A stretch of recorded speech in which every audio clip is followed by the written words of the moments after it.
Hello everyone and welcome back to my YouTube channel. Today we will start perimeter and area of square and rectangle. So without any delay, let's start our video. Square क्या होता है? ये जो है एक square है. क्यों square है? क्योंकि इसकी सारी साइड बराबर है, सब a है.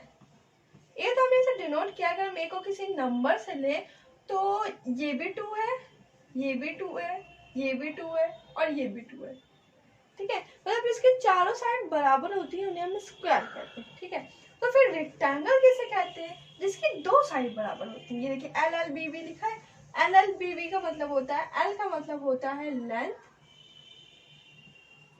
और बी का मतलब होता है ब्रेथ. अंडरस्टूड? ओके. सो यहाँ पे एल एल बी बी. अब ये नहीं कि मान लीजिए हमारे पास रेक्टेंगल है, ये इसी तरीके का हम बनाते हैं. ये हमारे पास एक रेक्टेंगल है, ये एल हुआ, ये एल हुआ, ये बी हुआ, ये बी हुआ. नहीं, ऐसा नहीं. रेक्टेंगल में क्या होता है, सामने की साइड पैरेलल होती हैं और सेम होती हैं. ये और ये सेम होगी और ये सेम होगी, यानी ये दोनों सेम होती हैं और ये दोनों सेम है. ठीक है, ये वाली जो लाइन होती है, ये जो ऐसे करके खींची जाती है, इसे हम लेंथ कहते हैं.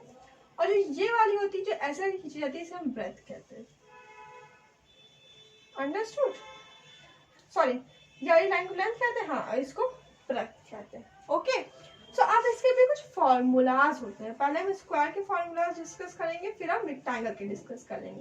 ये जैसे हमने स्क्वायर ड्रॉ किया तो इसकी ये लाइन, ये फिर ये सब बराबर है. पेरीमीटर ऑफ स्क्वायर, पेरीमीटर क्या होता है? पेरीमीटर होता है ये बाउंड्री, ये चीज जो है, ये चीज, इसे हम कहते हैं perimeter and also called boundary. ठीक है, ठीक है, तो ये बाउंड्री को ही हम पेरीमीटर कहते हैं. तो इसकी बाउंड्री हमें निकालनी है, स्क्वायर का पेरीमीटर हमें निकालना है. तो हम कैसे निकालेंगे? हमें एक फॉर्मूला लगाना पड़ेगा जिसका नाम है 4a. ये 4a क्या है? क्या ये 4 है? तो जैसे हमारे स्क्वायर है, ठीक, उसकी 4 साइड होती है. ठीक, तो अब 4 साइड होती है स्क्वायर की. कैसे 4 साइड होती है? ये एक 1 1 2 3 4 चारों साइड होती हैं, चारों साइड सेम होती हैं. ठीक है, तो जैसे हम साइड ले रहे हैं, 2 2 सब है. ठीक है, तो कितनी साइड है? 4 है. 4 को हम लिखेंगे. फिर उसके बाद जो नंबर दिया हुआ, क्योंकि साइड तो सबके सेम है, चाहे हम यारी लें, यारी लें, यारी लें, यारी लें, सबकी साइड सेम है, साइड सेम है. यहाँ पे ए इस लिखा गया क्योंकि ये सब ए है, तो यहाँ पे सब 2 है, तो हम 2 लिखेंगे. जब बीच में कोई साइन नहीं होता तो ये आपको ध्यान में रखना है. जब कहीं किसी भी नंबर, किसी भी वेरिएबल नंबर या कोई किसी दोनों चीज के बीच में अगर कोई साइन नहीं है तो वहां पे मल्टीप्लाई का साइन होता है. यहाँ पे हो गया मल्टीप्लाई का साइन. 4 2 सा, अगर आपको टेबल आते होंगे तो आप इजिली कर लोगे. तो 4 2 सा होता है 8. ये 8 सेंटीमीटर क्या आ गया? इसकी बाउंड्री आ गई. यूनिट लिखना बहुत जरूरी है, ये सब 2 cm, ये 2 सेंटीमीटर के सब दिए है ना. तो सेंटीमीटर लिखेंगे, मीटर में दिए मीटर लिखेंगे, मतलब जो यूनिट दी हुई वो यूनिट हमें लिखनी जरूरी है. ठीक है, ये बात हो गई पेरीमीटर की. अब आते हैं एरिया में. अब मान लीजिए हमें एरिया निकालने को दिया तो ए स्क्वायर. ए स्क्वायर का मतलब क्या होता है? ये लिखा है ए स्क्वायर. इस स्क्वायर का मतलब होता है वही नंबर को हम 2 बार लिखें. 2 लिखा है यानी इसी ए को हम 2 बार लिखें, ए इंटू ए. ठीक है, तो ए स्क्वायर. अब यहाँ पे 2 स्क्वायर, क्योंकि यहाँ पे 2 नंबर दिया हुआ है तो हम लिख ले 2 स्क्वायर. तो 2 को हम 2 बार लिख लेंगे, 2 इंटू 2 इज इक्वल टू 4. अब यहाँ पे सेंटीमीटर के साथ स्क्वायर भी लगाएंगे. जब हमें स्क्वायर का, रेक्टेंगल का एरिया निकालने को कहता है तो हम उसके यूनिट के साथ स्क्वायर भी लगाते हैं. ओके, सो ये इसका फॉर्मूला हो गया. अब आ जाते हैं हम अपने रेक्टेंगल पे. ठीक है, तो रेक्टेंगल का जो फॉर्मूला लिखा है वो है 2l प्लस बी. ये कैसे फॉर्मूला बना वो मैं आपको समझाती हूँ. ये एक रेक्टेंगल है. ठीक है, इसमें देखो l कितनी बार है? 2 बार है, प्लस b कितनी बार है? 2 टाइम्स है. तो हमने क्या किया, 2 को कॉमन ले लिया और उसको ब्रैकेट में l प्लस बी. तो ये फॉर्मूला पड़ गया पेरीमीटर का. पेरीमीटर मीन्स ये बाउंड्री इसकी. ठीक है, तो जब भी हमें ऐसे क्वेश्चन मिले तो अगर हम एक एग्जांपल ले लें, तो जैसे हमारे पास एक रेक्टेंगल है. ठीक, ये हमारा एक रेक्टेंगल है और इसमें हमने क्या किया, ये हमने 3 सेंटीमीटर लिया और ये हमने 2 सेंटीमीटर लिया। ठीक, अब ये 3 2 दो साइड दी होंगी तो दो साइड अपने आप बन जाएगी। ये 3 है तो इसके सामने वाली भी 3 होगी, ये 2 है तो उसके जस्ट सामने वाला भी 2 होगा। ठीक है, फॉर्मूला क्या है 2l + b। तो 2 ऐसे लिखेंगे, l क्या है, ये है ना, ये लिखा, और ब्रेथ को ये लिखा। ठीक है, तो 3 + 2 5, 2 × 5 = 10 cm। ये हो गया इसका आंसर।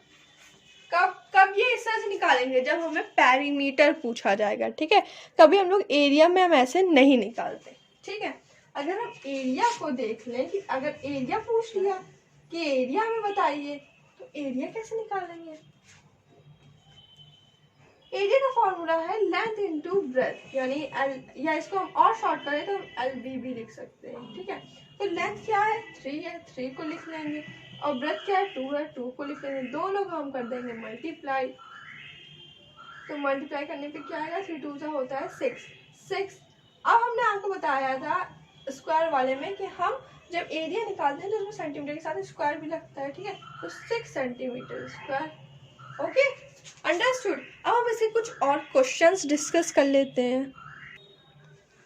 अभी हमने एक क्वेश्चन दिया है, perimeter of a square plot land is 20 metre, find the area of the plot. एक स्क्वायर प्लॉट है, ये एक स्क्वायर प्लॉट है। ठीक है, डायग्राम बनाने ज्यादा इजी हो जाता है क्वेश्चन, तो उसका क्या दिया हुआ, पेरीमीटर दिया हुआ, यानी पूरी बाउंड्री टोटल दी हुई है 280 मीटर की। टोटल है ये पूरा मिला के कितना बन रहा है, 280 मीटर बन रहा है। हमें उस प्लॉट का एरिया निकालना है। कंफ्यूजन क्वेश्चन है, बहुत इजी है। पेरीमीटर ऑफ स्क्वायर का फॉर्मूला हमने पढ़ा था 4a होता है। हमें a नहीं पता है, a हमें पता है नहीं पता है, तो अगर हम फॉर्मूला लिखें perimeter of square is equal 4a। ठीक, ये होता है हमारे पास पेरीमीटर दिया हुआ है, यानी 4a के इक्वल का आंसर हमें दिया हुआ है, यानी 4a इज इक्वल 280 मीटर। ये हमें पेरीमीटर दिया हुआ है। अब हमें ये a की यूनिट निकालेंगे, तो हम कैसे निकालेंगे, देखो ये 4a के साथ मल्टीप्लाई पे है। ठीक है, अगर हम इसे नंबर एक साइड का लेते हैं, याद है ना, नंबर एक साइड का लेते हैं, फिर अल्फाबेट एक साइड, वेरिएबल एक साइड, कांस्टेंट एक साइड, तो भाई हम कर रहे हैं ये 4 और a दोनों मल्टीप्लाई पे, कोई साइन है तो मल्टीप्लाई होता है, हमने बताया। तो हम क्या करेंगे, इस 4 को इधर जब लाएंगे तो वो डिवाइड हो जाएगा, तो हम लिखेंगे a इज इक्वल 280/4। अब हम इसे कट करेंगे तो 2 2 = 4, 2 1 = 2, 2 4 = 8, 2 0 0, 2 7 = 14, 270 मीटर आ गया। अब ये 70 मीटर हमारे पास a की यूनिट आई है, यानी हमारे पास साइड आ गई। एरिया निकालने के लिए क्या है, तो हम लिख लें area of a plot is equal, formula क्या था, साइड स्क्वायर ए स्क्वायर, तो बस a × a कर देंगे हम।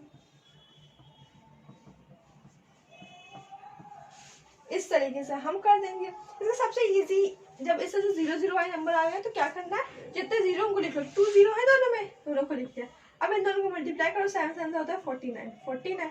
यूनिट किस में है, हमारे मीटर पे है ये। ठीक है, तो ये मीटर स्क्वायर लगाना मत भूलना, और यूनिट लगाना भूलना, नहीं तो पूरा क्वेश्चन रॉन्ग हो जाएगा।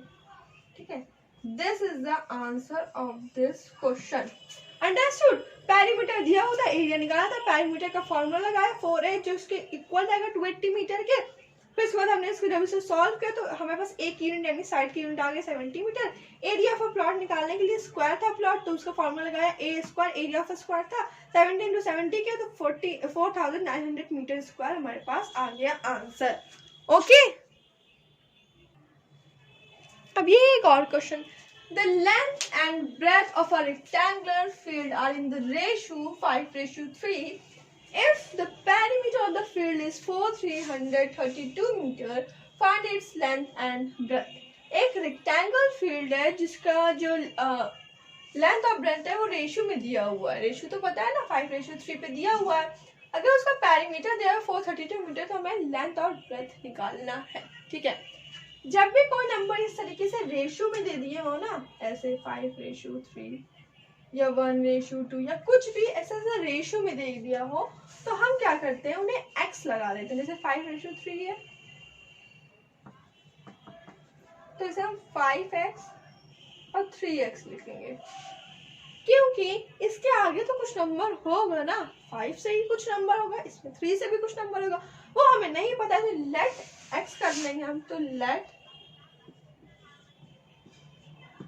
5:3 is equal 5x and 3x। अब पेरीमीटर हमें दिया हुआ है। अगर हम कहें कि हम जो पेरीमीटर ऑफ रेक्टेंगल होता है वो क्या होता है, तो 2 × l + b, तो 2 × l + b, इसके इक्वल का पेरीमीटर दिया हुआ है 432 मीटर। अब लेंथ ब्रेथ हमारे पास इस तरह से x में, तो x में हमने लिख लेंगे 5x + 3x is equal to 432 metre. अब ये x वाली यूनिट ऐड हो जाएंगी, है ना, क्योंकि दोनों सेम है, दोनों में x है। तो 5 + 3 8, तो यहाँ पे हो जाएगा हमारे पास 8x